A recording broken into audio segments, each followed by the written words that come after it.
So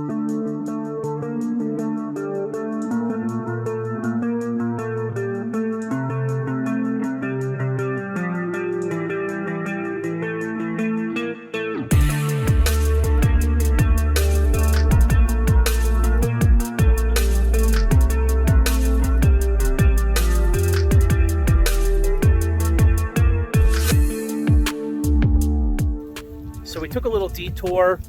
We're in Hartford, Connecticut right now, and I just wanted to show you a little bit of Cedar Hill Cemetery, and I'm going to point out a handful of graves where famous people have died. These guys really didn't have anything in common other than the fact that they went down in American history as being some of the most prominent men. So let's take a look and see what we can find. Born in 1815, Dr. Horace Wells was a Hartford dentist. On December 10, 1844, Dr. Wells and his wife Elizabeth attended a nitrous oxide or laughing gas demonstration. A popular form of entertainment, these demonstrations consisted of nitrous oxide being administered to people on a stage and the crowd watching the people's antics while under its influence. At this particular demonstration, Dr. Wells noticed that one of the so-called entertainers hit his leg during his antics, and although he was badly bleeding, the gentleman seemed to feel no pain. As a result, he decided to further investigate whether nitrous oxide could be used as a dental anesthetic. The following day, he summoned the assistance of two colleagues to administer to him nitrous oxide and extract the tooth that had been causing him much pain.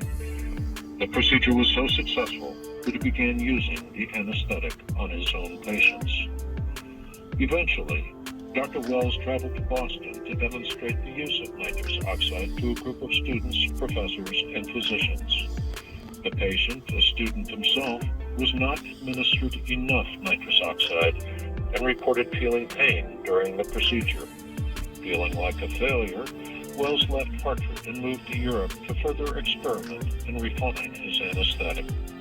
While in Paris, he earned the respect of the Paris Medical Society, who credited him with discovering the use of nitrous oxide as an anesthetic. Unfortunately, when he returned to the United States in the late 1840s, ether anesthesia had been firmly established. In 1848, Dr. Wells and his family moved to New York City, where he continued to self-experiment with various forms of hallucinogens. One night, after experimenting with chloroform, Dr. Wells was arrested for throwing acid on girls of the night as they walked the street. Upon realizing what he had done, he was mortified. He managed to secure some items from home, including chloroform and a razor blade, and while in the tombs, took his final hit of chloroform and with the razor blade cut the artery in his leg, thus committing suicide. Dr. Horace Wells was only 33 years old. Posthumously, Dr. Wells was recognized as the discoverer of anesthesia. Originally buried in Hartford's Old North Cemetery, Dr. Wells' only son Charles moved his father and mother to Cedar Hill Cemetery in 1908. The memorial is a significant piece of mortuary art because it memorializes triumph over tragedy. The front piece reads, "There shall be no pain." The sculpture on the left depicts morning glories and is inscribed, "I awaken to glory," while the sculpture on the right depicts poppies and is inscribed, "I sleep to awaken."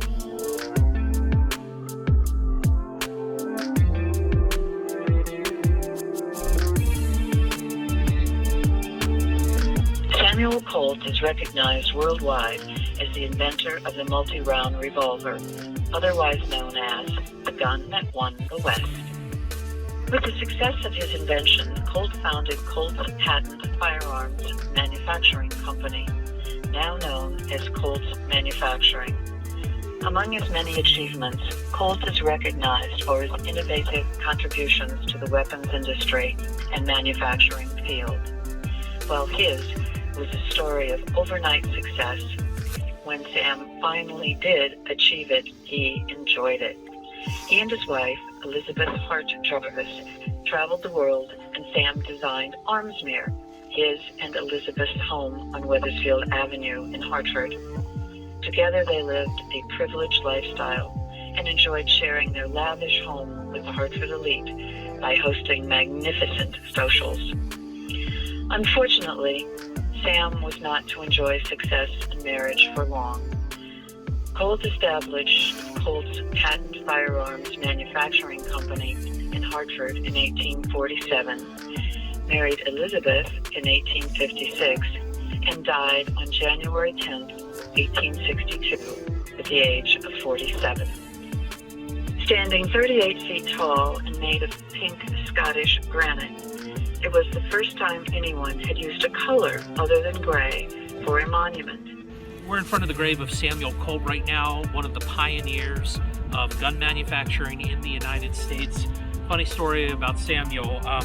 He went to the Turkish Empire, the Ottoman Empire at the time, and told them that he was going to sell the Russians 5,000 guns to get the leadership in the Ottoman Empire to buy those guns. So he turned around and went back to the Russians and told them the same thing that he offered the Turks, 5,000 guns. So he was a shrewd businessman, made a lot of deals, and was responsible for some of the first branding that occurred in the United States. Not just supply chain, but branding, advertising, marketing. He did all of that and did a really good job. In fact, on a lot of Colt weapons, you see the address of New York or London on the barrels, and the reason for that was because he thought it added sophistication to his guns, because New York and London were seen as such instrumental cities at the time in terms of manufacturing, economies, banking.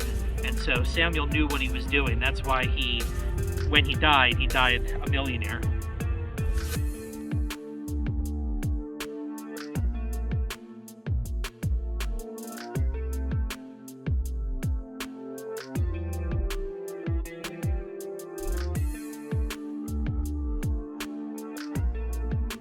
Can you imagine having more money than the U.S. government and having the U.S. government call you and ask you twice to bail them out? Well, one man didn't have to imagine it, and his name was J.P. Morgan, and he's buried here at Cedar Hill in Hartford, Connecticut. John Pierpont Morgan was born in Hartford, Connecticut in 1837. Although he is often referred to as J.P. Morgan, he actually preferred to be called Pierpont. J.P. Morgan was an excellent banker and investor. He had an incredible ability for taking over floundering organizations and reorganizing them to make them profitable again. Morgan was so wealthy and powerful that in 1895, President Grover Cleveland contacted him because the federal treasury was nearly out of gold. In response, Morgan made an arrangement for Wall Street to supply the U.S. Treasury with $65 million in gold. Ultimately, J.P. Morgan is known for being the most powerful American banker of his time, for helping to forge the credit bridge between Europe and the United States, and for financially rescuing the United States government twice. J.P. Morgan died March 31, 1913 in a hotel in Rome while on travel. At the time of his death, he was worth more than $68 million. Today, this would amount to over $1 billion. His body was returned to his birthplace of Hartford, and he was interred at Cedar Hill Cemetery. All right, now I'm on my way to find the Emperor of Ice Cream. Who's the Emperor of Ice Cream? Well, it's none other than Wallace Stevens. And if you've never read the poem, which may be his most famous poem, then I highly suggest you do, because it's filled with allusions and craziness that's very difficult to process immediately.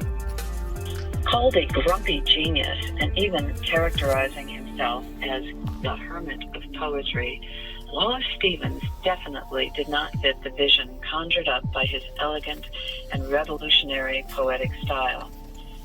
Although he wrote poetry at Harvard, 1897 to 1900, Stevens didn't take it seriously until 1914, and his first book was not published until he was 43 years old. An enigmatic figure, Stevens was unwilling to starve romantically in a garret for his art. He wanted a steady income It would provide him with fine food, good books, and the ability to write what he wanted without having to please anyone but himself. And so, each day, Stevens dressed in a steel gray suit and walked the 2 miles from his West End home to his job as a vice president of the Hartford Accident and Indemnity Company on Asylum Avenue.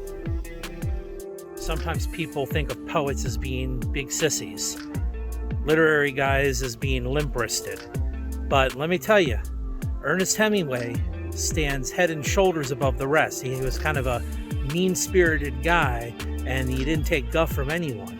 But then there was Wallace Stevens, and behind me, Mr. Stevens, who lies here in eternal rest at Cedar Hill, got into a tussle with Ernest Hemingway, and he didn't back down, but he ended up with a black eye.